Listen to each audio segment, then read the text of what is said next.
አንድ እህታችን እንዲህ ትላለች፣ የምኖረው ዱባይ ነው። የ5 ዓመት ፍቅረኛ አለኝ ትላለች። አሰላሙ አለይኩም ወራህመቱላሂ ወበረካቱ። የጀማዓ እንዴት ናችሁ? ደህና ናችሁ ወይ? እንዲሁም ክርስቲያን እህት ወንድሞቼ ሰላም ሰላም ብያለሁኝ። እንግዲህ ዛሬ በዚህ ቪዲዮ ስመጣ ሁላችሁም ቪዲዮውን እስከ መጨረሻው አይታችሁ ለእህታችን ምክር ያስፈልጋታል። እባካችሁ ኮሜንት ላይ ጻፉላት፣ ሁላችሁም ማለት ነው። በጽሁፍ የምትፈልገው እንድትመክሯት ነው።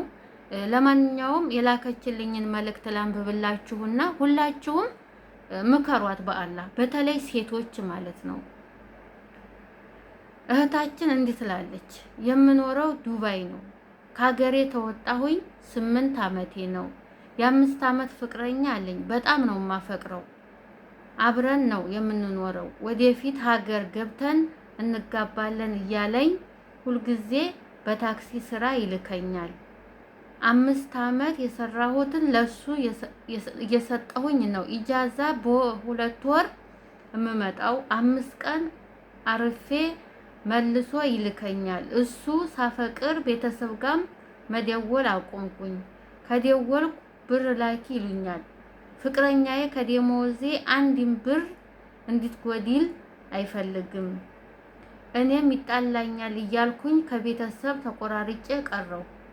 አንድ ቀን ስራ ፈትቼ አላውቅም፣ ግን አንድም ብር የለኝም። ስራ ልብስ፣ የስራ ጫማ የሚገዛልኝ እሱ ነው። ደህና ልብስ ጫማ ገዝቶልኝ ራሱ አያውቅም። ከራሴ ከምሰራው ብር ላይ ነው። እሱ አንድ ቀንም ስራ ሰርቶ አያውቅም። እቤት ነው የሚቀመጠው። አንድ ቀን አሞኝ መጣሁ።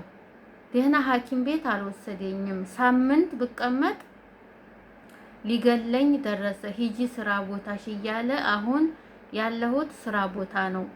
እባካችሁ ምከሩኝ፣ ምክራችሁ ያስፈልገኛል ትላለች። እና ለአንድ እህቴ እንደዚህ ምክር ያስፈልጋታል ብያት ነበር። እሷ ደግሞ ምን ብላለች? ህይወት ብዙ ነገር ታስተምራለች እህቴ። መቻልን፣ ወድቆ መነሳትን፣ ማልቀስን፣ መሳቅን፣ አጊቶ ማጣትን፣ ሁሉንም ነገር መለያየት፣ ሁሉም ከባድ ነገር ቢሆንም የሚያቅት ነገር የለም እና ብታለቅሽም ለተወሰነ ጊዜ ብትጎጅም ህይወትሽን የምታስተካክዩ አንቺ ነሽ ብላታለች እህቴ ማለት ነው። እና ሁላችሁም ሴቶች ይህንን አይታችሁ አንዳንዴ ስናፈቅር በልክ እናፍቅር።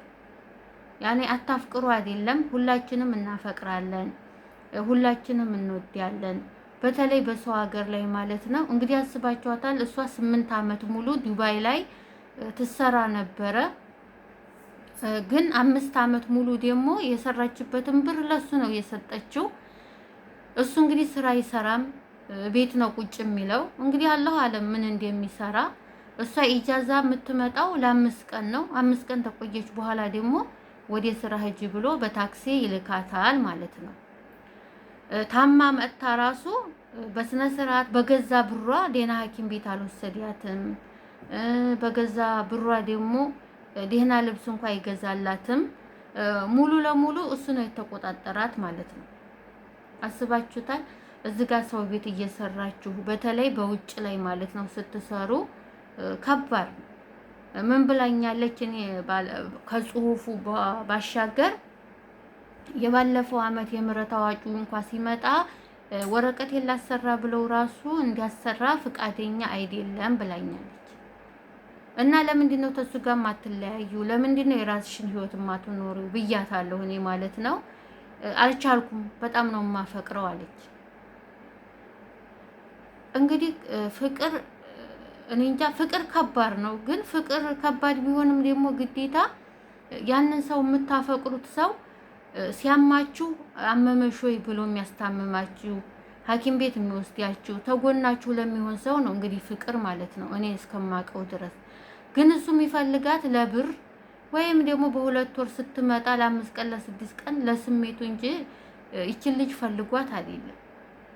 እውነት ስታለቅስ በጣም ነው የምታሳዝናችሁ፣ በጣም ማለት ነው የእውነት ሚዲያ ላይ ራሱ ወጣችሁ እንዲህ ነው ብላችሁ እንኳን ሰው እንዳይረዳቸው በገዛ ፈቃዷ ነው ብሩን የምትሰጠው። አፈቅረዋለሁ ነው የምትለው። የእውነት መክሪያት ራሱ ነግሪያት አሁንም አፈቅረዋለሁ የሚል ምላሽ ነው የምትሰጠው ማለት ነው።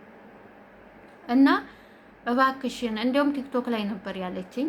እኔ ግን ዩቲዩብ ላይ ልስራልሽና ኮሜንት አንብቢ ብያታለሁኝ።